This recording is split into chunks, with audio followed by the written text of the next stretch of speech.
Solving linear inequalities. So before we begin, we just need to recall the notation involved with inequalities. So less than or equal to, greater than or equal to. Try not to remember this symbol is called less than and this symbol is called greater than. Really, you just got to think about the fact that the bigger end points to the bigger thing. Okay, so in this first box here where x is less than 2, that's because the smaller end of the inequality sign points to the x, and so x is the smaller of those two things. Whereas here, the smaller end points to the 0, and so 0 is the smaller of those two things, meaning that x is the bigger, so x is greater than 0. Obviously, x is less than or equal to 3 includes a horizontal line underneath to indicate that x can actually equal 3, as opposed to x being less than 2, where x can be anything that's less than 2 but can't actually equal 2. On a number line, when we indicate that difference, we include a hollow or a closed circle. So, for example, x is less than 2, we write a hollow circle at 2 to indicate that x can't actually be equal to 2, but then we are including all of the values below that. Whereas x is less than or equal to 3, we can include 3, so we have a solid dot at 3, and then all of the values below that. So when we're solving linear inequalities, they can be solved in exactly the same way as linear equations, except for one difference. If we're multiplying or dividing both sides of the inequality by a negative value, then we must reverse the sign. So let's just have a little bit of a think about why that's true. I'm just going to pop a number line here. And let's go with 1, 2, 3, 4, 5, 6, 7, 8, 9, 10.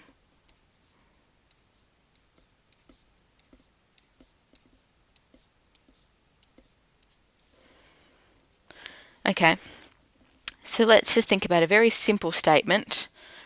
1 is less than 2. That's true. Okay, so here's 1 here on my number line, and here's 2 here on my number line, and it is indeed true that 1 is less than 2. So something is less than something else if it is further to the left on the number line. So we would say that negative 2 is less than negative 1. Negative 2 is more to the left. Okay, so this is true. So now I want to think about, well, what could I do to this inequality? So I could add 6 to both sides of this inequality. So if I add 6 to both sides, I now have 7 is less than 8. And that's still true.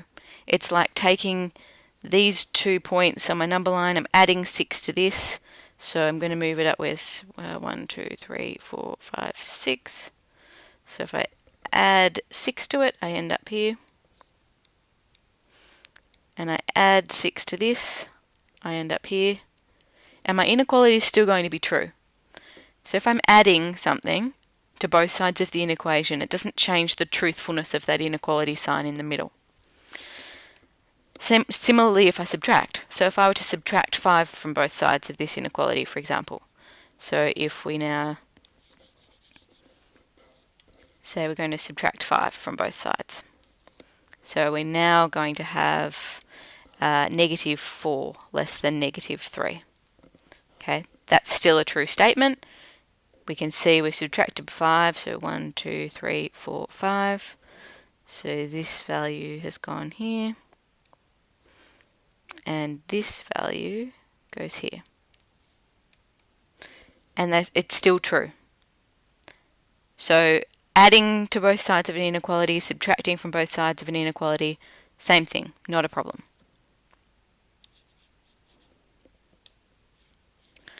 Okay, so now let's think about multiplying or dividing.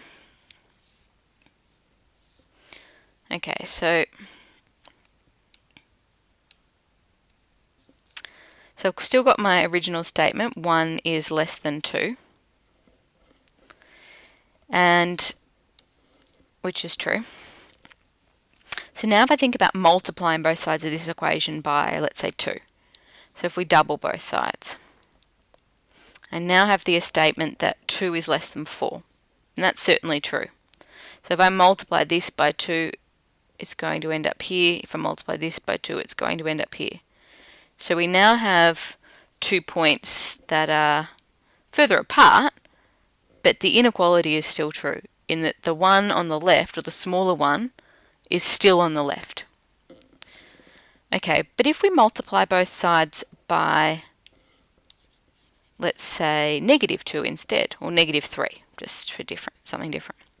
So if we multiply both sides by -3 here, I now have -3 less than -6, which isn't a true statement. So if I multiply this by -3, 1 becomes -3, which is down here, and 2 becomes -6. And it is no longer true that this one is bigger than this one. So this actually should be the other way around. -6 is the smaller one. The smaller end of the inequality needs to face the -6. So when we're multiplying by a negative, because it's almost like reflecting what's happening onto the other side of the number line, which number is on the left and which number is on the right is going to switch around, and so we need to switch the inequality sign around. So that's sort of a bit of background as to why. The same will happen if we're dividing by a negative. You can always think about a division as multiplying by a fraction. So dividing by a positive is fine, but dividing by a negative will also have this reflecting effect, and so we'll need to reverse our inequality sign. Okay, so let's have a look at a couple of examples. So remember, it's an inequality. Nothing is different apart from the symbol that I'm writing in the middle, and I just need to be careful if I'm multiplying or dividing by a negative. So in example 1 here, I've got 4x is less than or equal to 12. So getting x on its own, so I want to divide both sides by 4. I'm dividing by a positive number, so there's no need to reverse the sign. So x is less than or equal to 3. And that's true. If you substitute any value that is less than or equal to 3 as x into the original equation, the original inequality, then that will be true. In example 2, negative x on 3 is greater than 1. So x is being divided by -3, so I want to multiply both sides by -3, and so I'm going to need to flip my sign around,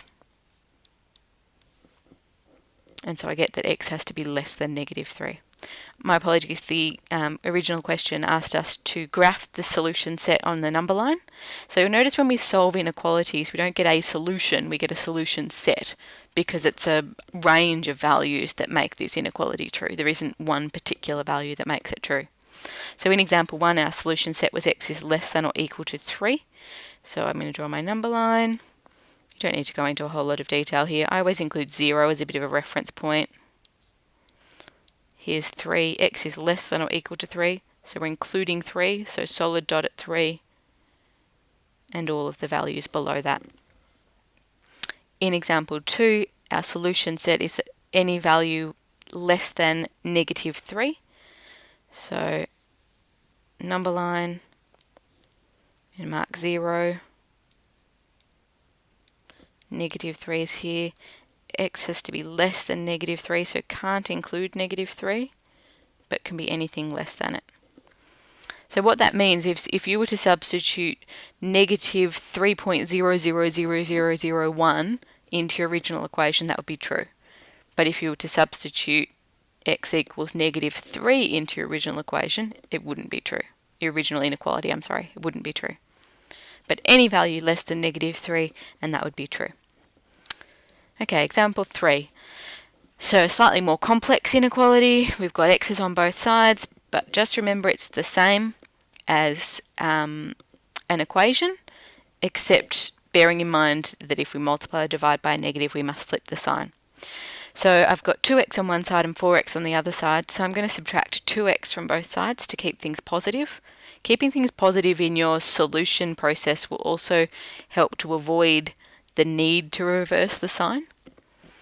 So now I need to get x on its own. It's being multiplied by 2, then we're adding 3, so I'm going to subtract 3 from both sides, and I'm going to divide both sides by 2. Now it is conventional when you're solving an inequality to write the x on the left hand side, so I am going to rewrite this whole statement around the other way. So if -3 is less than x, it's the same as saying x is bigger than -3, so the whole thing gets flipped around. So I haven't really flipped the sign here, I've just rewritten the expression the other way around. Okay, so example 4, again we've got a bit going on here, just like a linear equation. I want to expand out those brackets first, then I want to collect my like terms, then I want to go about solving, just being careful if I multiply or divide by negative. So expanding out the brackets, 6x minus 14, watching this negative in here, so it's negative 5 times 2x and negative 5 times 3. So negative 10x minus 15 is less than or equal to 0. Collecting my like terms gives me negative 4x minus 29 is less than or equal to 0. So adding 29 to both sides, negative 4x is less than or equal to 29. So I've added to both sides, not a problem. Now I do want to divide by a negative, though I want to divide both sides by negative 4. So I'm going to need to reverse my sign. X is greater than or equal to negative 29 on 4. Don't forget we need to give our solution set on a number line. So for example 3, x is bigger than negative 3. So x, 0, negative 3, bigger than negative 3, so can't equal negative 3, but can only be anything greater than that. Example 4, x is greater than or equal to negative 29 on 4. Now 29 on 4 is negative 7 1/4, just for reference on your number line. So x can be bigger than or equal to that. So I'm going to put 0, 1, 2, 3, 4, 5, 6, 7. Sorry, try and keep your ticks a bit more consistent than I did there. So let's have 29 on 4 down here. Can equal 29 on 4 and can be bigger or greater than, negative 29 on 4.